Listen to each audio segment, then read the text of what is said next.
Open on snow. A headstone. Michael Townley. Trevor Philips pries up the coffin. Inside is Brad.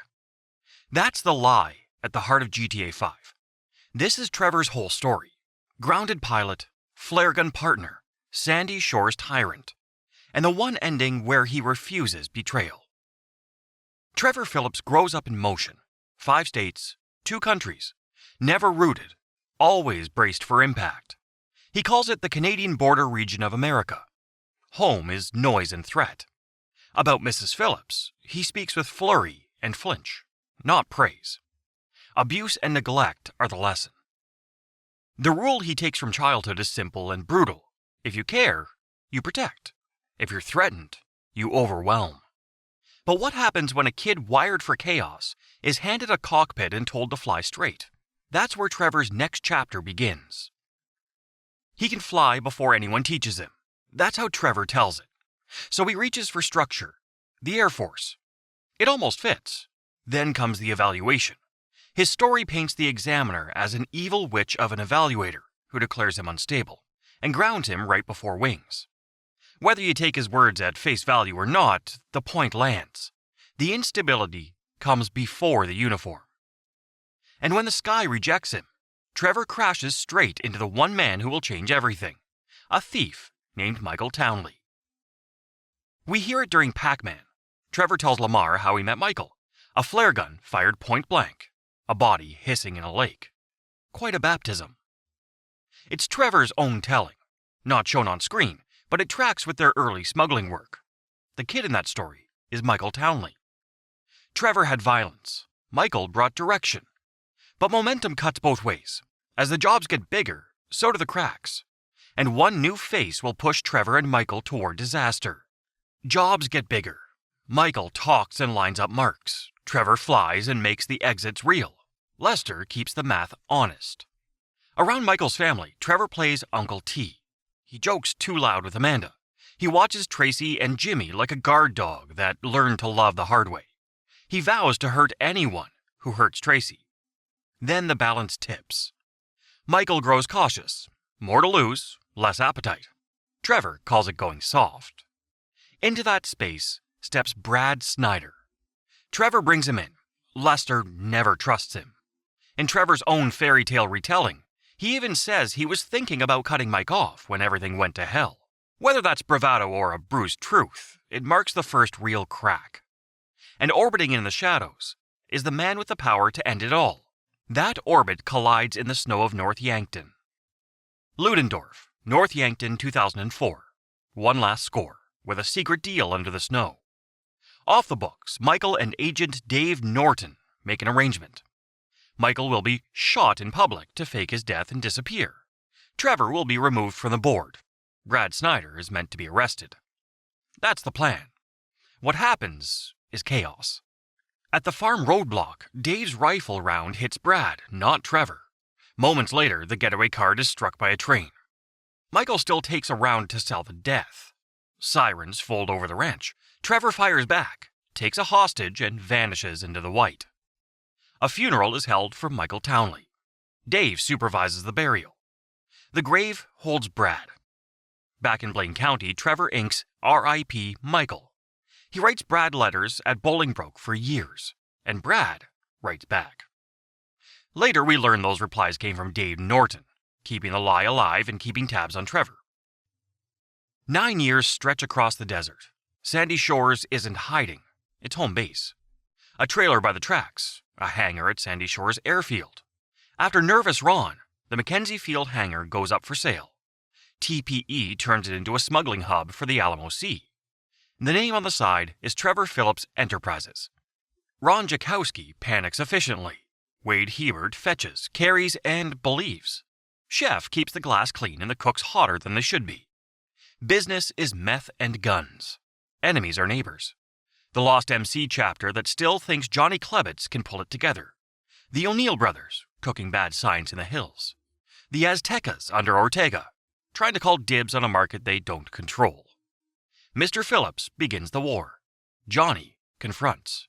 Trevor stomps. And Blaine County changes temperature. In Trevor Philips Industries, Ortega gets driven off the riverbank or spared on a whim. Either way, the message lands.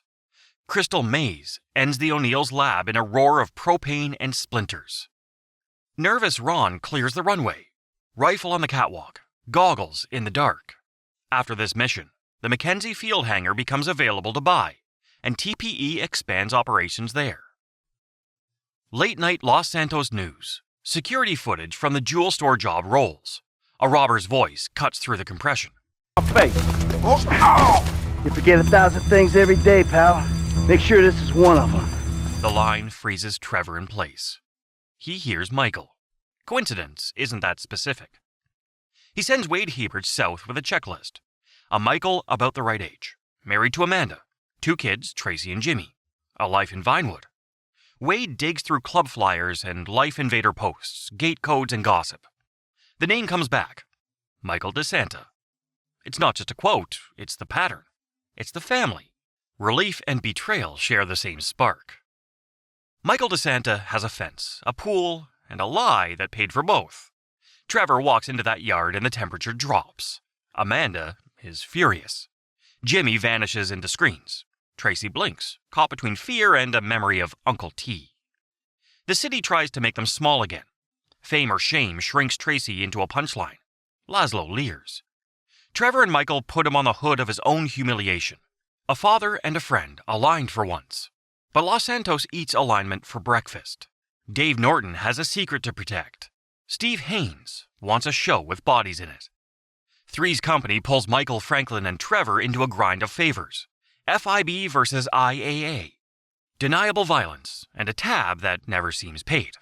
Between jobs, a line gets crossed in a different house. Martin Madrazo mistreats Patricia. Trevor kidnaps her. Part business leverage, part rage. Part tenderness he doesn't know what to do with. At the trailer, breakfast is made. Voices soften. He protects her like he wishes someone had protected him. When the heat makes it impossible, she goes back.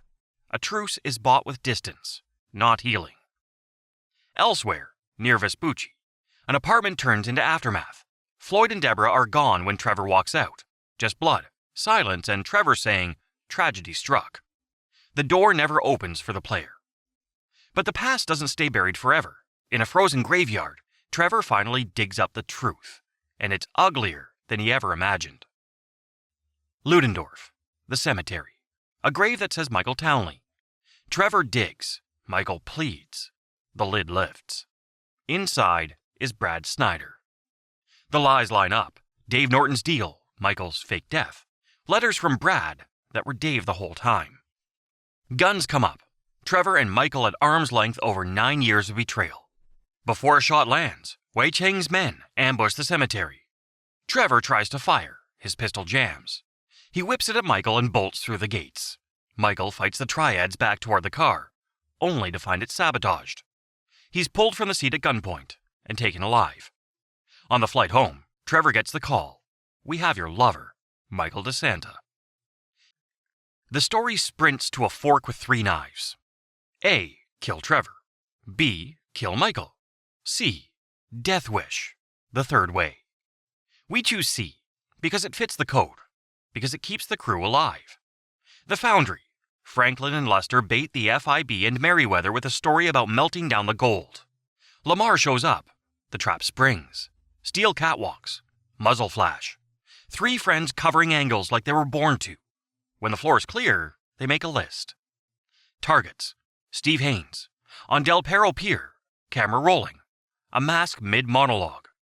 Trevor lines the shot and drops him off the Ferris wheel. Stretch. On a basketball court in Chamberlain Hills. Michael walks up and erases the friend who sold out Franklin and Lamar to the Ballas. Wei Cheng.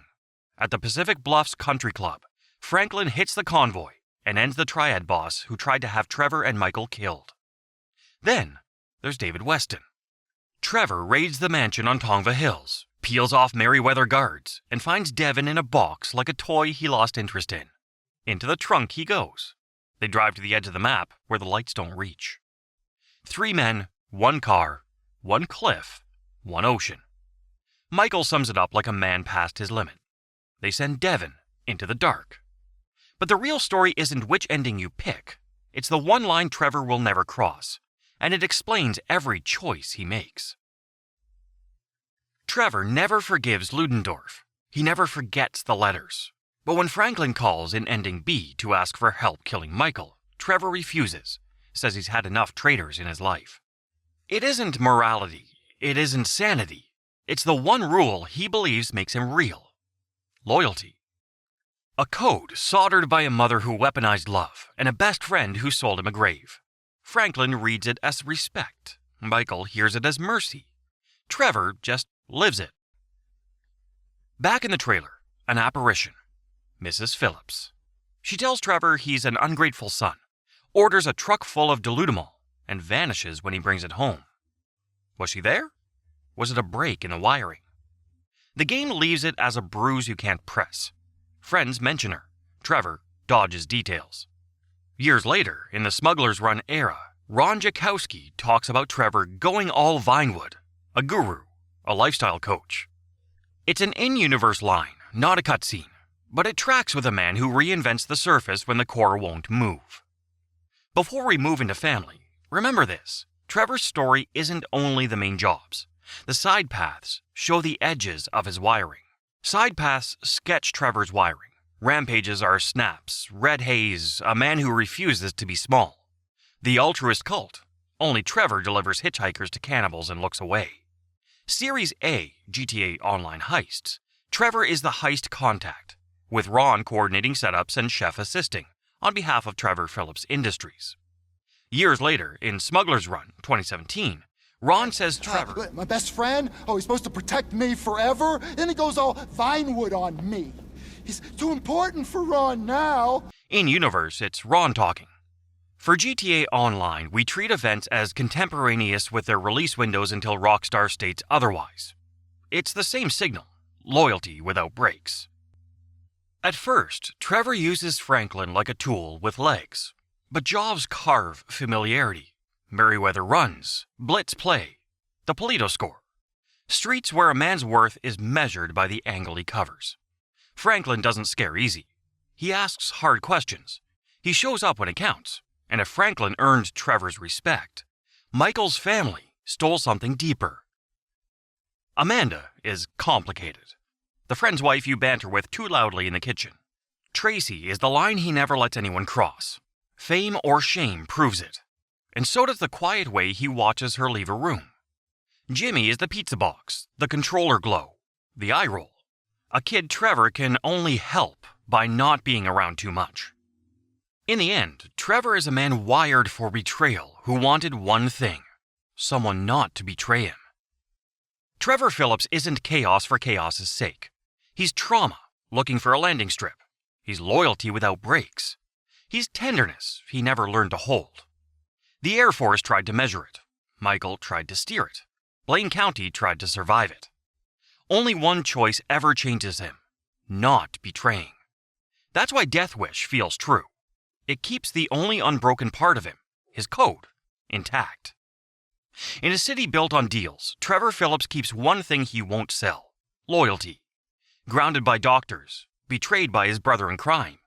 And still, when the world asked him to cut again, he refused. That's the man under the mayhem. That's why Death Wish is widely treated as canon. That's Trevor.